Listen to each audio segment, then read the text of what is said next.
welcome in. Welcome back to another episode of the Format Podcast. Boy, oh boy, do I have a show for you here today. Man, this guy Rich Paul and LeBron James, these two dudes are something else, man. When I saw this, I knew I definitely had to get on it and talk about that. We got another show coming for you in the next couple of days. Definitely going to get into some college football talk and then probably something else regarding the NFL over the weekend. But for right now, definitely wanted to touch on this because, well, they do a fantastic job of staying in the news. But before we get to that, you know what we got to do. We got to go ahead and if you're here on YouTube already and you haven't already, please click that subscribe, that like, and that notification bell so you can be aware whenever new content comes out on the channel. If you want the audio only version of the podcast, you know what to do. Go ahead, open up your audio podcast platform, type in the Format Podcast searches, and then follow us right there. If you enjoy the content, please make sure you give us that 5-star review and share the show with other people you know that love sports talk and might be looking for a different voice than what you hear in all the mainstream sports media. When you do that, helps us find more sports fans, helps more sports fans find us. Let's get right to it. Okay, so Rich Paul, right? LeBron James, right? And the absolute absurdity of a lot of the things they say. If you notice, during the NBA offseason, probably like every month or so, and more often than that during the season, especially if the Lakers aren't doing so well, what you will see is LeBron James and Rich Paul start throwing out some absolutely ridiculous and absurd nonsense to get everyone talking about him again, especially through the lens of the so-called GOAT debate. So let me start here. First of all, in my estimation, and I've said this time and time again on this show, there is no debate. Now, that doesn't mean that LeBron James has not had an incredible all-time great career in terms of what he's been able to accomplish statistically and as a winner, off the court, etc. Right? I get all that. That said, that also doesn't make him the GOAT. That doesn't make him the greatest basketball player of all time. In my estimation, doesn't make him a top 5 player of all time. And there's a legitimate argument that he's not a top 10 player of all time. I know that for a lot of people, that sounds absolutely insane, but hey, that's how I feel about it. And, you know, I could talk more about it, but that's not really what this show's about. But the point I'm trying to make is he has had an all-time great career, but somehow him and Rich Paul act like it's such a disrespectful thing to say he's not the greatest player of all time, even though a lot of people have him ranked top 5 or have him ranked number 2 all time, which again, I don't, but that's fine. That just, you know, it's just not good enough for these people, right? And that's one of the things that drives me crazy about LeBron and his fan base and the LeBron-centric basketball media, etc. If you don't act like LeBron James walks on water, cures the sick, and raises the dead, then you're a hater. But so be it. So anyway, Rich Paul, a couple days ago, LeBron's obviously very good friend. I think they've been friends since high school, and his agent and the head man of Clutch Sports, not to mention one of the most powerful sports agents in the business. Shout out Rich Paul. Definitely deserves that. Does a lot of great things in his business. Was on the Gil's Arena podcast with Gilbert Arenas, and he had a lot to say. Okay, it was actually a very interesting interview. Now, there was the one specific part where he discusses the quote-unquote GOAT debate that I'm really going to focus on, but he still had a lot of interesting things to say. So he talks about the business of the NBA. He talks about shoe deals and sales and a bunch of other things. But again, what really stuck out to me, of course, was the quote-unquote GOAT debate. So let's go ahead and listen to some of what Rich Paul had to say, and then we'll come back and we'll dismantle, I mean, unpack it. So check it out. And a guy like LJ, you know, he's going to get the short end of the stick for a number of reasons. I've been a part of 5 generations of the NBA, but we can all be honest and know that there's always going to be competition amongst the players. That's just how it's always going to be. So when you have these conversations about who the GOAT and who all this, you're not really going to get the real answer from anybody per se. Now, everybody's opinion, they're entitled to their own opinion. Everybody got their own opinion, and I'm fine with that.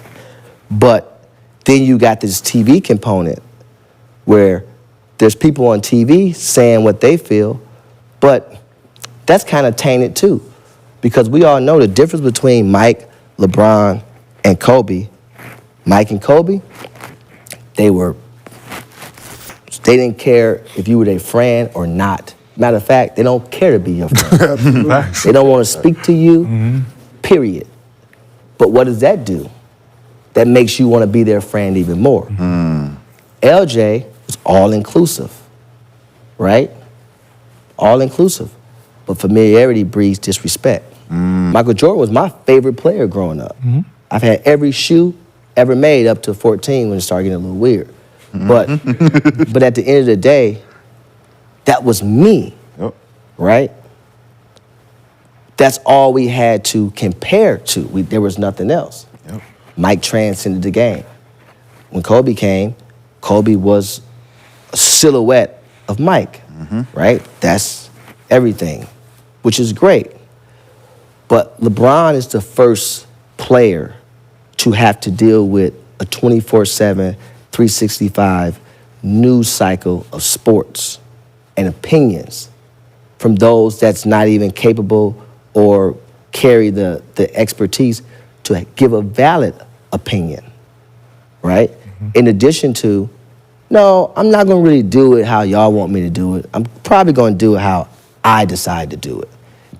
We all know that don't go over well, right? And so then you have this environment in this sports society that's created, right? And so now you have the root against. That's a whole nother thing that Mike never had to deal with because his hardest critic was probably Peter Vesey. Yep. Think LeBron's antlers is in platinum and Michael's may be in gold. Why? Because when you think about, he had to be compared to Mike. Who did Mike have to be compared to? Okay, the man made a decision to go to Miami. Whether you like it or not, every kid today is saying what? I'm taking my talents too. It was just ahead of his time. It's okay for us to say that. But to create this narrative of he needed somebody and they, no, it's a shared need. Because if I don't go there, They don't win. what are you talking about? You get what I'm saying? Now, that's not coming, if you ask anybody in the Heat organization, at least me, they'll tell you how much they appreciate it, still appreciate it. You get what I'm saying?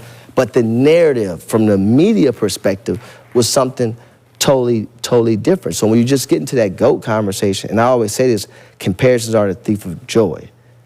But Michael's a GOAT, no question about it. But LJ's a GOAT as well. Woo. Okay, so that was a lot. So when we start getting into this thing and we're gonna start taking apart a lot of the things Rich Paul had to say, the first thing we have to ask ourselves when we really start evaluating a lot of his statements are, who's the messenger? Who's the messenger? And the messenger, of course, is Rich Paul. And as such, of course, the first thing we need to pay attention to, we know that he's got to rep for LeBron. Like, he literally has to rep for LeBron because he's his agent, right? Number one, they are homeboys since high school. Number two, as I just mentioned, he's LeBron James's agent. And as hard as he's worked and as much as he's accomplished in his career, and he has accomplished a tremendous amount and he has put in the work, let's be real here. He literally owes what he has to LeBron James, opening that door for him and putting in the position that he could go ahead and learn and then be able to open Clutch Sports as an agency. And because I think he was with CAA first for like 6 years. So he did the grunt work.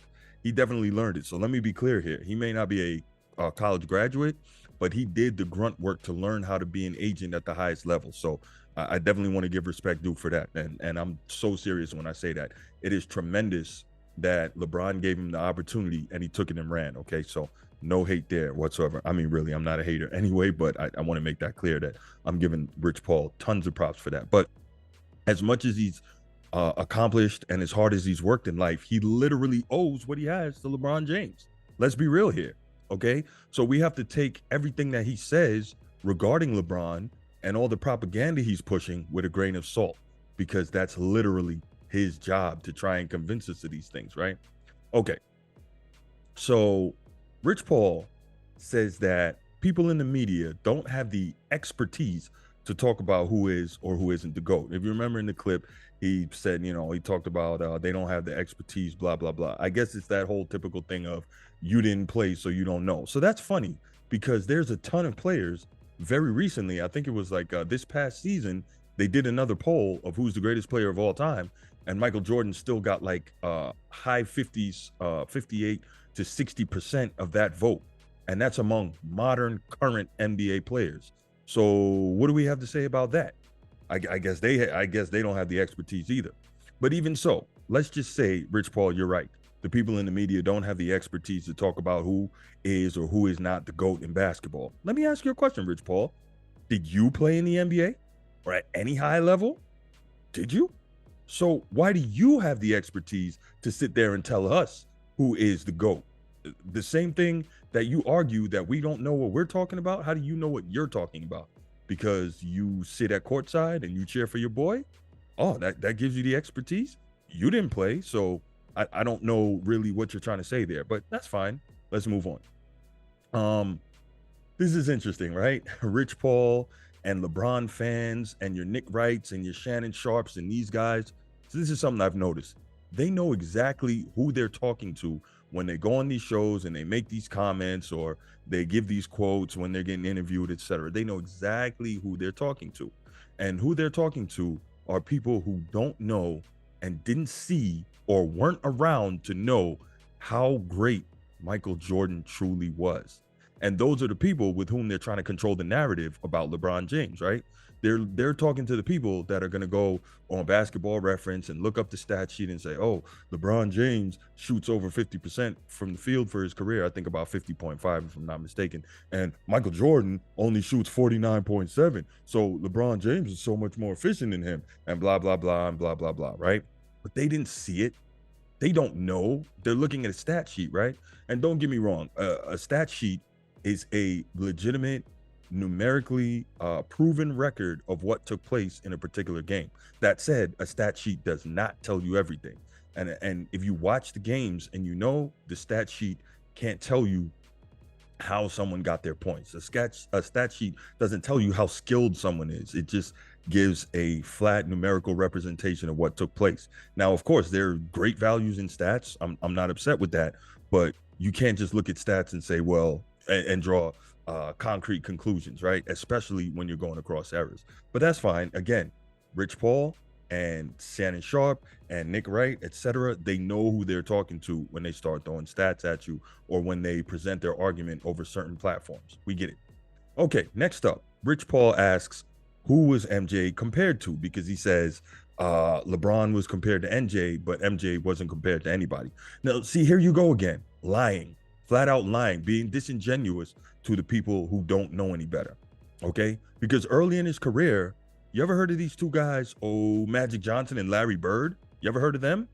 When Michael Jordan was young in his career, prior to actually winning championships, he got compared to those guys because those guys were the best in the league and among the best players in the history of the game. In my estimation, those guys are both top 5 players, but that's a different story. But anyway, Michael Jordan was constantly compared to them because, it was often said that those guys made their teammates better and those guys won, but Michael Jordan just scored a lot and he was never going to be a winner. Those were things that were actually said about Michael Jordan early in his career, right? So he was compared to them. He was also compared to Dr. J, right? The preeminent high flyer and elegant, graceful guy, powerful dunker, and all of that before Michael Jordan came along and took it to the next level, right? But again, Rich Paul, Shannon Sharp, Nick Wright, you guys, you know who you're talking to when you ask these questions and you say this, right? It's ridiculous, but okay, cool. Then, Rich Paul, he talks about how many finals LeBron James has been to as if to explain away the failures. And then he's got Kenyon Martin, he's got Gilbert Arenas on the show, and he asks them, how many finals you've been to? Was it easy? So this is what we're doing now, right? Correct me if I'm wrong. I thought this was America, where we celebrate winners. This is America, Jack. That's what I thought. In this country, we don't make excuses for why losing is okay. But then again, this is a new generation. This is a participation trophy generation, right? This is not the generation where winning is the end all be all. And unfortunately, when you get right down to it, and that doesn't mean that if you don't have a championship, you're not a great player, because I mentioned, I think on an earlier podcast, like last week, Charles Barkley was absolutely amazing. Karl Malone was absolutely incredible. Dominique Wilkins, these are all guys, no championships, right? Tracy McGrady, all guys with no championships, but these guys were incredible players, right? It doesn't take away from it, but when you're looking at it in the pantheon, all-time greatness, that's one element that goes into the pie, right? Championships. Now, LeBron James has made it to 10 finals. He's lost 6. So he's lost the most finals of any former MVP. That's a fact. But we just want to gloss over that. Why are we doing that? Because Rich Paul is pushing the narrative, right? Again, knows who he's talking to. So now we live in an era in which is supposed to be America, which is supposed to be all about winning, and we're making excuses for why losing is okay. Now, if we really want to dig into it, LeBron made 8 finals runs in the Eastern Conference, right? And for the most part, other than when he started really, advancing and becoming that guy, the Pistons were at the end of their rope. I think they had been to 6 straight Eastern Conference finals. And when he beat them with the 49 special, Nick Wright likes to talk about, 4-time Defensive Player of the Year, Ben Wallace wasn't there anymore. We forget that, right? Okay, cool. Then we saw the Celtics run him out of town, right? Oh, interesting. And quick note, right? Those Celtics, Paul Pierce, Ray Allen, and Kevin Garnett, it's interesting. The LeBron fans love to say that Michael Jordan couldn't get past the Detroit Pistons until they got old. Interesting. Average age of those Pistons, that team that he beat in 1991 to get to the finals, that average age of that team was 29 years old. So they weren't even 30 yet. They were right in the middle of their athletic prime as basketball players. Cool. But the narrative is, Michael Jordan had to wait for the Pistons to get old, which is funny because LeBron had to run to Miami, right? He had to take his talents to South Beach to get help, to get past the Celtics, and he wasn't able to beat them until they got old. Paul Pierce was 33, Ray Allen was 35, Kevin Garnett was 35 or 34. But isn't that interesting how the same people who will tell you that Michael Jordan had to wait for the Pistons to get old will ignore the fact that when LeBron finally got past those Celtics, the Celtics were considerably older. Interesting how that works, isn't it? Anyway, next. Listen, I'm not good with this whole business of trying to explain away the losing. I'm not, because at the end of the day, you're still under 500 on the biggest stage, and that's inexcusable to me, especially for a dude that you're trying to tell me is the greatest player of all time. But okay, whatever. All right. Now, notice. Let's think about this. Notice the show that Rich Paul went on to push this whole narrative, right? There's no real journalists on the show. There's no pushback on all the stuff that he's saying. They're just smiling and hopping on the bandwagon. Yeah, you're right. They're agreeing. It's crazy and it's disingenuous, but it's also smart. I have never seen an athlete do a better job of controlling the narrative surrounding them than LeBron does. And realistically, that is smart because it's made him a ton of money and it's gotten him in this debate constantly, a debate a debate he shouldn't be in for the greatest player of all time. And some people call him the greatest athlete of all time. Ridiculous. But it's brilliant on his part, but it's stupid for all those who fall for it. And it's unfortunate that as members of the sports media, we have to continually buy into this and we have to continually talk about it because it is ridiculous, but it is what it is. But yeah, Rich Paul, if you notice, he's not going on shows with real journalists to talk this stuff because he knows he's going to face the pushback and he's going to get eviscerated and the whole truth is going to come out, not the partial truth that he likes to kick and be disingenuous with and not tell the whole story. He and Nick Wright are absolute masters at that. But again, brilliant move by LeBron James, right? But what I don't like is when LeBron and his team sit back and try to play us like we're dumb or like the internet does not exist. What am I talking about?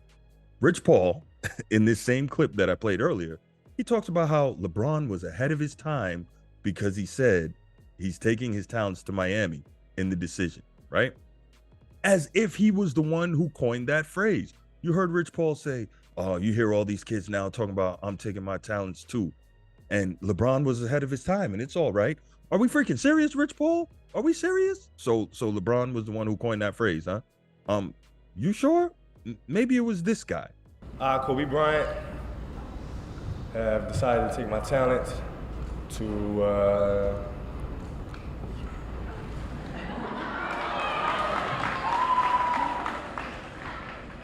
No, I have decided to skip college and take my talent to the NBA. Like, come on. Was it seriously that hard to look it up and see that Kobe used those exact words 14 years earlier? 14? Come on, man. Like, this is what I talk about. They know who they're talking to when they say this nonsense. They know exactly who they're talking to. So, okay, here's one of the most absurd points of this entire interview, right? And if I was D Wade, I'd be pretty freaking upset. Rich Paul really tried to paint the picture like Miami was some floundering bad franchise that so desperately needed LeBron in order to get over the hump or to get to the finals and win. Anybody with eyes and a functioning brain knows that Pat Riley, right, was already a multi-time champion. He's a champion as a player, champion as a head coach, champion as an executive, right? And then, of course, we know D Wade was already a champion and a finals MVP before LeBron got there. And that D Wade was the one that had to teach him how to win. If that wasn't the case, why did LeBron go there? He needed help and he needed to learn how to win. And Rich Paul really tried to convince us that the Miami Heat needed LeBron more than he needed them. The ridiculousness of these statements is almost offensive to any intelligent person. It's insane. But listen, I could go on and on with this, but I'm going to stop here. And the reason I'm going to do that is for one simple reason. The reason is this. If LeBron is what they say he is, and if LeBron is what they want us to think that he is, he would not need to constantly be pushing it and trying so hard to convince us. So what I want to know from you, what are your thoughts on this Rich Paul interview? I mean, does he have any valid points here? Is he just kicking it to people that he knows are going to be on his side and not offer any pushback? Do you think LeBron is the GOAT? Do you think there's anything to what Rich Paul is saying? Leave your comments in the comment section. Can't wait to hear from him. If you haven't already, please make sure you hit that like, subscribe, and that notification bell. And I can't wait to be back with you. And I'm out. Peace.